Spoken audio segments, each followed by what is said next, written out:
당연하지만 사람들은 완벽하지 않다. 자신에게 주어진 과제를 실수 없이 수행하기 위해 매일같이 노력하고 신경을 쓰지만 고의였든 고의가 아니던 실수와 사고는 항상 일어나게 되고 이따금 몇몇 사람들에게 매우 큰 상처를 주게 되기도 한다. 하지만 중요한 건 그 다음이다. 상대방과의 관계를 영원히 끊을 게 아니라면 자신의 잘못을 인정하는 올바른 사과를 해야 하는데 문제는 의외로 꽤 많은 사람들이 제대로 사과하는 방법을 모른 채 사태를 더욱더 악화시키는 실수를 자주 저지른다는 점이다. 관계에 대해 오랜 연구를 해온 젠 킴 기자는 말한다. 사과에 대해 가볍게 생각하는 사람들이 너무나도 많습니다. 올바른 사과를 통해 관계 개선은 물론 더 나은 성과를 이끌어낼 수 있음에도 순간의 실수나 부주의로 인해 돌이킬 수 없는 결과를 초래하는 사람들을 보면 그저 안타깝기만 할 뿐이죠.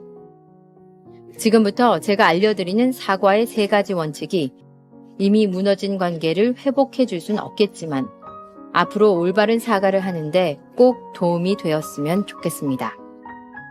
첫 번째 원칙은 가장 좋은 사과는 설명으로 시작해 약속으로 끝나는 사과입니다. 자신이 어떤 실수를 저질렀는지를 명확하게 하면서 사과를 시작하는 건 상대방에게 스스로가 이 사과를 진지하게 생각했음을 넌지시 보여주는 효과적인 수단이죠.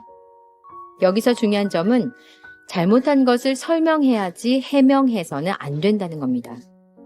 물론 이유 없는 잘못은 없다고 한다지만 괜히 문제를 설명하는 과정에서 사족을 붙였다가는 설령 그 이유가 합당하다 하더라도 상대방에게 변명으로 들릴 확률이 높습니다.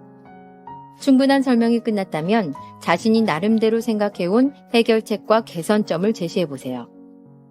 명확하고 현실성 있는 해결책으로 사건의 재발 방지를 약속한다면 사과의 설득력은 더욱더 올라갑니다.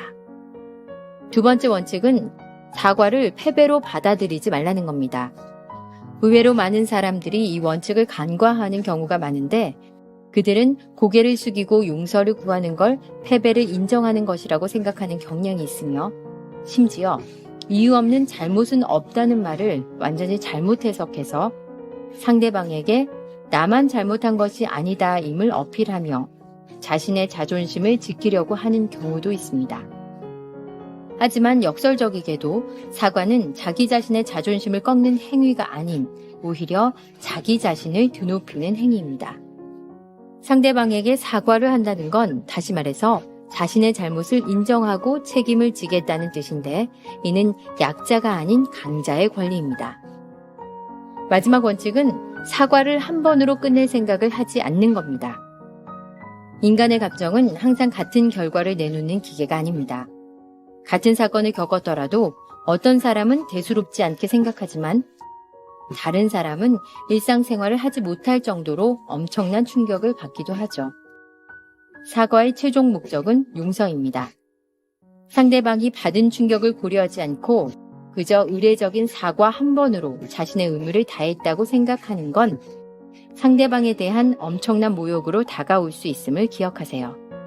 사과를 그저 한 번 하면 끝나는 숙제로 생각하지 않고 자신으로 인해 금이 간 관계를 회복하기 위한 지속적이고 꾸준한 노력으로 받아들여야 사과를 하는 여러분들에게도 사과를 받는 상대방에게도 도움이 될 수 있음을 명심하세요. 당연히 사과는 고통스럽습니다. 자신이 잘못한 것을 타인에게 들춰내고 언제 풀릴지 모르는 상대방의 마음을 달래는 건 절대 쉬운 일이 아니죠. 하지만 꼭 명심하세요. 당신이 지금 걷지 않으면 내일은 뛰어야 하듯 지금 사과하지 않는다면 내일은 빌어야 한다는 걸 말이죠.